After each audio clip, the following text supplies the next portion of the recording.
जब आप भगवानों के प्रेम की बात करते हैं तो आपके मन में राधा कृष्ण की छवि सामने आती होगी। सही भी है। उनके जैसा प्रेम तो संसार में किसी जीव ने नहीं किया होगा। लेकिन आप महादेव के प्रेम के बारे में क्या सोचते हैं? महादेव जिन्हें मृत्यु का देवता कहा जाता है, जो भोले भी हैं तो बहुत जल्दी क्रोधित हो जाते हैं। उन भोले भंडारी का प्रेम भी उतना ही पावन और निश्चल है जितना राधा कृष्ण का। लेकिन हम किसी के प्रेम की तुलना कैसे कर सकते हैं? माँ सती से शिव के प्रेम के बारे में सुनकर हो सकता है आप अचंभित हो। आपको बता दें कि माँ सती पार्वती का ही एक रूप है। भगवान शिव और माता सती की प्रेम कथा को विश्व की प्रथम प्रेम कथा मानी जाती है। आज हम भगवान शिव और माता सती की प्रेम कहानी लेके आए हैं। नमस्कार और स्वागत है मित्रों द स्पिरिचुअल रेलम पर। एक समय था जब राजा दक्ष प्रजापति की सभी पुत्रियां गुणवती थीं। फिर भी दक्ष के मन में संतोष नहीं था।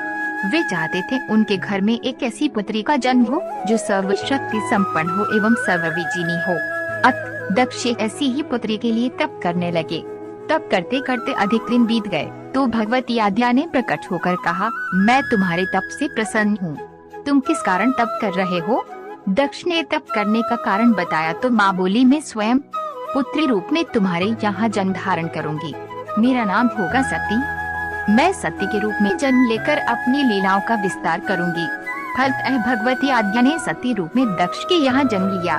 सती दक्ष की सभी पुत्रियों में सबसे अलौकिक थी।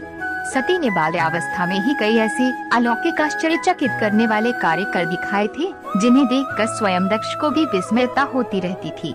जब सती विवाह योग्य हो गई तो दक्ष को उनके लिए वर की चिंता होने लगी। उन्होंने ब्रह्मा जी से इस विषय में परामर्श किया।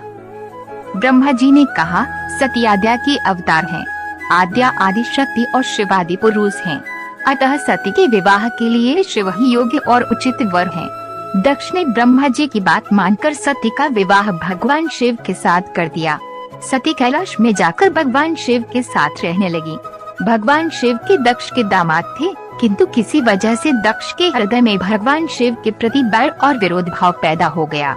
एक बार देवलोक में ब्रह्मा ने धर्म के निरूपण के लिए एक सभा का आयोजन किया था। सभी बड़े बड़े देवता सभा में एकत्र हुए।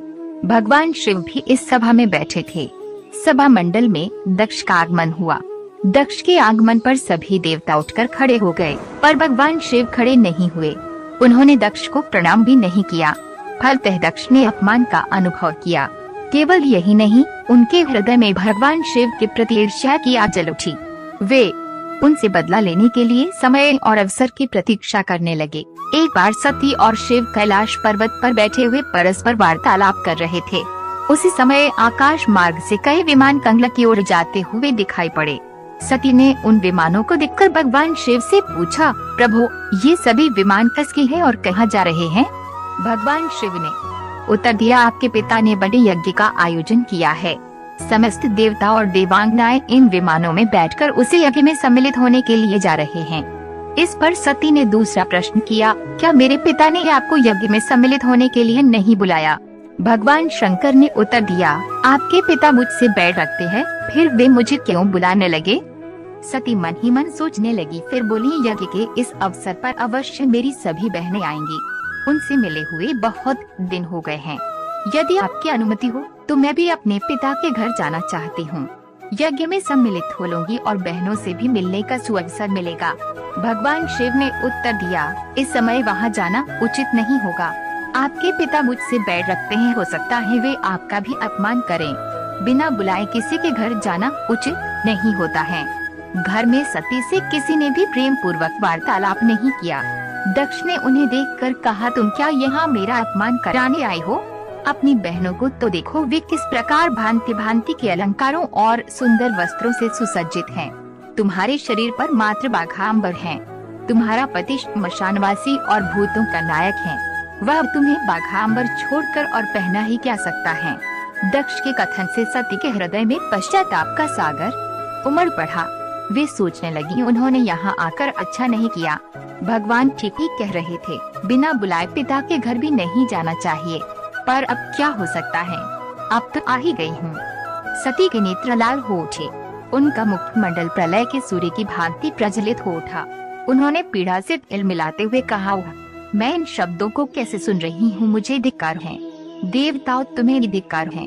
तुम भी उन कैलाशपति के लिए इन शब्दों को कैसे सुन रहे हो, जो मंगलवार के प्रतीक हैं और जो क्षण मात्र में संपूर्ण सृष्टि को नष्ट करने की शक्ति रखते हैं। वे मेरे स्वामी हैं। नारी के लिए उसका पति ही स्वर्ग होता है। जो नारी अपने पति के लिए अपमानजनक शब्दों को सुनती है, उसे नरक में जाना पड़ता है। पृथ्वी सुनो, आकाश सुनो और देवताओं तुम भी सुनो। मेरे पिता ने मेरे स्वामी का अपमान किया है। मैं अब एक क्षण भी जीवित रहना नहीं चाहती। सती अपने कथन को समाप्त करती हुई यज्ञ के कुंड में कूद पड़ी। जलती हुई आहुतियों के साथ उनका शरीर भी जलने लगा। यज्ञ मंडप में खलबली पैदा हो गई। हाहाकार मच गया। देवता उठकर खड़े हो गए। वीरभद्र क्रोध से कांप उठे। वे उछल-कर यज्ञ का विध्वंस करने लगे। यज्ञ मंडप में भगदड़ मच गई। देवता और ऋषि मुनि भाग खड़े हुए। वीरभद्र ने देखते ही देखते दक्ष का मस्तक काटकर फेंक दिया। समाचार भगवान शिव के कानों में भी पड़ा। वे प्रचंड आंधी की भांति कंगला जा पहुँचे। सती के जले हुए शरीर को देखकर भगवान शिव ने अपने आप को भूल गए। सती के प्रेम और उनकी भक्ति ने शंकर के मन को व्याकुल कर दिया। वो ही शिव जिन्होंने काम पर भी विजय प्राप्त की थी और जो सारी सृष्टि को नष्ट करने की क्षमता रखते थे, वे सती के प्रेम में खो गए, बेसुध हो गए। भगवान शिव ने उन्मत्त की भांति सती के जले हुए शरीर को कंधे पर रख लिया। वे सभी दिशाओं में भ्रमण करने लगे। शिव और सती के इस अलौकिक प्रेम को देखकर पृथ्वी रुक गई, हवा रुक गई, जल का प्रवाह ठहर गया और रुक गई। देवताओं की सांस से सृष्टि व्याकुल हो उठी। सृष्टि के प्राणी पुकारने लगे, त्राहि माम, त्राहि माम। भयानक संकट उपस्थित देखकर सृष्टि के पालक भगवान विष्णु आगे बढ़े। वे भगवान शिव की बेसुधी में अपने चक्र से सती के एक अंग को काट काट कर गिराने लगे। धरती पर 51 स्थानों में सती के अंग कट कट कर गिरे। जब सती के सारे अंग कट कर गिर गए तो भगवान शिव पुनः अपने आप में आए। जब वे अपने आप में आए तो पुनः सृष्टि के सारे कार्य चलने लगे। धरती पर जिन 51 स्थानों में सती के अंग कट कट कर गिरे थे, वे ही स्थान आज शक्तिपीठ माने जाते हैं। आज भी उन स्थानों में सती का पूजन होता है, उपासना होती है। धन्य था शिव और सती का प्रेम। शिव और सती के प्रेम ने उन्हें अमर और वंदनीय बना दिया। मित्रों, ऐसी थी विश्व की प्रथम प्रेम कहानी। आपको ये कहानी कैसी लगी, हमें कमेंट सेक्शन में जरूर बताएं। हमारे वीडियो को लाइक करें, चैनल को सब्सक्राइब करें और हाँ, बेल आइकन को प्रेस करना ना भूलें। मिलते हैं हमारे अगले वीडियो में, तब तक के लिए धन्यवाद।